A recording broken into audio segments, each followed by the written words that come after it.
Hi friends, welcome to Eesari farms. ఈరోజు ఈ వీడియోలో అంటే ఒక చిన్న ఇన్ఫర్మేటివ్ వీడియో అనమాట.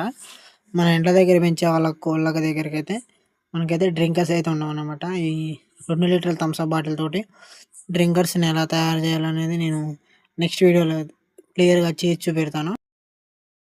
ఇప్పుడైతే మన కోడి పిల్లల్ని చలికాలంలో ఎలా కాపాడుకోవాలనేది అయితే నేను ఈ వీడియోలో అయితే చెప్తాను. మనమైతే ఈ రసంగిపేట అయితే రిచ్ వాటం అనమాట. రిచ్ వాటానికి అయితే 8 గుడ్లు పెట్టింది. 6 పిల్లలు లేచినాయి. ఒక గుడ్లో మాత్రం పిల్ల చనిపోయిందనమాట. ఇప్పుడు మనం కోడి పిల్లలకైతే ఫస్ట్ డే ఒకరోజైతే లేవగానే ఇట్లా జాల సెట్ చేసుకొని వదిలేసుకున్న తర్వాత ఒకరోజు ఏం పెట్టొద్దనమాట. లోన ఉన్న పచ్చసొన కోడి పిల్లల్లో ఉన్న పచ్చసొన మొత్తం కరిగిపోవాలి. అప్పుడైతే తెల్లారి మనం ఈ లెగ్జిన్ పౌడర్ వాటర్ని అయితే ఈవినింగ్ ఇచ్చుకోవాలి. అంటే 1 డే వదిలేయాలి. రెండో రోజు ఈవినింగ్ ఈ లెగ్జిన్ పౌడర్ వాటర్ ఇచ్చుకున్నట్లయితే మన కోడి పిల్లలు అయితే కొంచెం ఆరోగ్యంగా ఉంటాయి.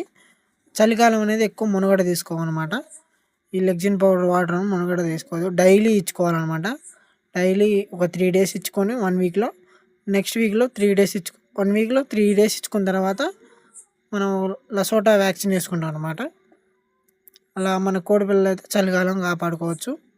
ఇంకా మెయిన్ థింగ్ ఏంటంటే మన కోడి పిల్లలు అయితే మనం బయట ఇట్లా జాల్లో మాత్రం నైటు కమ్మకూడదనమాట.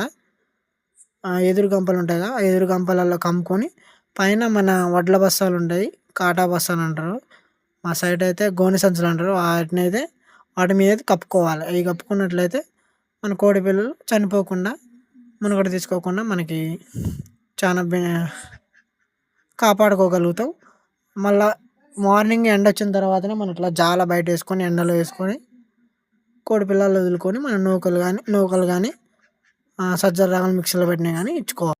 ఫ్రెండ్స్, మన వీడియో చూస్తున్నారు కానీ ఎవరైతే సబ్స్క్రైబ్ చేసుకోవట్లేదు, ప్లీజ్ దయచేసి సబ్స్క్రైబ్ చేసుకొని నాలాంటి చిన్న యూట్యూబర్ని అయితే సపోర్ట్ చేయండి. ఈ వీడియో మీకు నచ్చినట్లయితే లైక్ చేయండి, షేర్ చేయండి. Thanks for watching. Bye friends.